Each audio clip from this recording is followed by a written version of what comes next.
The College Board's advice on when to take the SATs is fine for the average student, but it's not designed for advanced students. And a lot of times that's where families get tripped up. So advanced students need a different timeline. They need one that lets them take the SATs sooner so they have the best shot at the top schools. So that's exactly what we're going to walk through today. 3 reasons advanced students should take the SAT sooner rather than later. So let's first define what I mean by advanced students. They're typically students with a GPA of around 3.75 or higher, often close to a 4.0. They're taking AP classes, IB, honors courses, and they're aiming for top 100 national universities or a highly selective liberal arts college.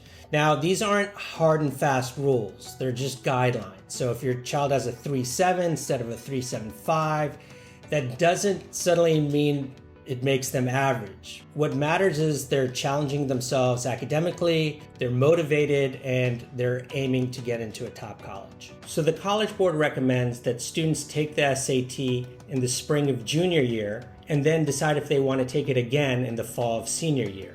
On the surface, that sounds fine. It gives the average student a chance to take the SAT once and then a second time if needed before applications are due. But here's the problem. That advice isn't designed for advanced students in mind. For them, waiting that long is actually a huge disadvantage. Let me show you why by comparing what things look like for the average student versus the advanced student. Here's where the problem really comes into focus. So for the average US student, GPA between 2.8 and 3.0, and an SAT score around 1,000, the College Board's advice works fine.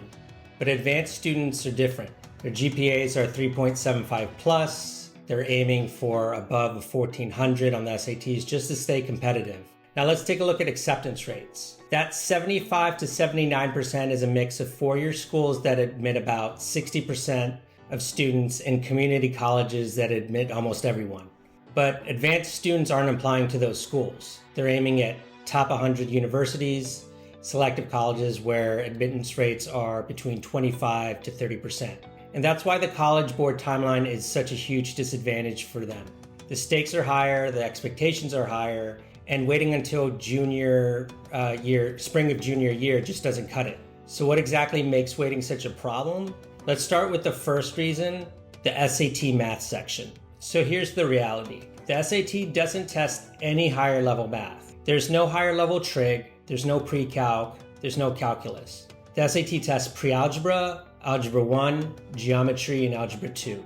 Also notice that Algebra gets far more weight than Geometry, so that's why I've marked Geometry with a smaller check. Advanced students finish these courses early, so by the time junior year rolls around, they've already moved on to Pre-Calc, and the math tested on the SAT is already 2 to 3 years behind them. So that's why many strong students who can handle AP Calc get tripped up on simple SAT pre-algebra problems. The material's old and the skills are rusty. So taking the SAT earlier keeps that math fresh and gives advanced students the best chance to show their ability without having to relearn middle school and early high school math. The second reason advanced students should take the SAT sooner comes down to timing.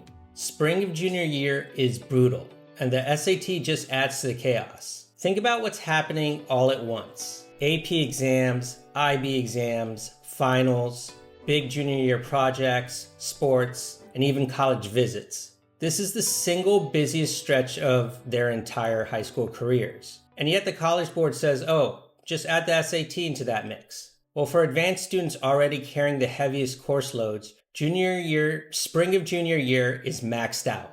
Adding the SAT on top just doesn't increase stress. It can also hurt their performance and even their mental health. By testing earlier, advanced students avoid that crunch and put themselves in a much stronger position when it really matters. And finally, reason number 3. So much like the spring of junior year, the fall of senior year is an equally bad time for advanced students to be juggling SAT prep. In fact, it's arguably more stressful with the added pressure of college applications. Let's just think about everything that lands on a high school senior's plate in the fall. We got the early action, early decision, regular applications, essays, recommendation letters, not to mention the ramp up of senior year classes. The college application process alone is basically a second job on top of school. Now imagine having to deal with SATs on top of all that. It doesn't just create stress, it forces students to split focus right when they should be putting their best work into their application. So instead of fully concentrating on essays and deadlines, they've got that cloud of the SATs weighing down on them. And that cloud just doesn't create pressure. It often leads to weaker essays, rushed applications, and a less competitive profile. So by getting the SATs out of the way before senior year, advanced students free up their bandwidth to shine where it really matters, their college applications. Now, compare this clean timeline to the cluttered ones we just looked at for the spring of junior year and the fall of senior year. Doesn't this look so much nicer and less cluttered? Honestly, I think I was getting an anxiety attack just looking at those other timelines. But here, the pressure points are clear and manageable. So by shifting SAT prep into earlier windows, advanced students avoid the pileups of later in their junior and senior year. And that way, they tackle the SAT at a point in their calendar that can actually accommodate it. And later, they can put their full focus and energy into college applications without being distracted.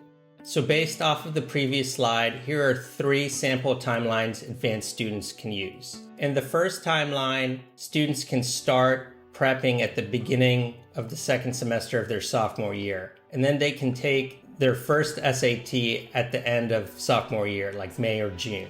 Then they can retake the test at the beginning of their junior year in August or September. And then they can take an optional third exam if they need to during the fall of junior year, October, November, or December. This is the best timeline for really motivated and mature students who want to get the SAT out of the way as early as possible. In the second timeline, students can start at the summer before junior year and then take their first exam right before junior year starts in August or September, and then retake the test in the fall of junior year, either October, November, or December. And then they can take an optional third exam during the spring of their junior year, like March. This is probably the most popular timeline for advanced students, as they can start right after sophomore year and take full advantage of the summer before junior year. And then the last timeline is a little bit later, so students will start prep in the late summer or early fall of junior year. They'll take their first exam in the fall of junior year, either October, November, or December. They'll retake it in the spring of junior year, let's say March, and then they'll take an optional third exam if needed late spring junior year, like May or June. It's a little tighter, but it's definitely way better than the traditional College Board timeline. So the College Board's advice may work for the average student, but advanced students aren't average. By starting earlier, you'll stay ahead of the chaos, keep the math fresh, and give yourself more chances to reach your goal score. The bottom line is advanced students should never follow a one-size-fits-all timeline.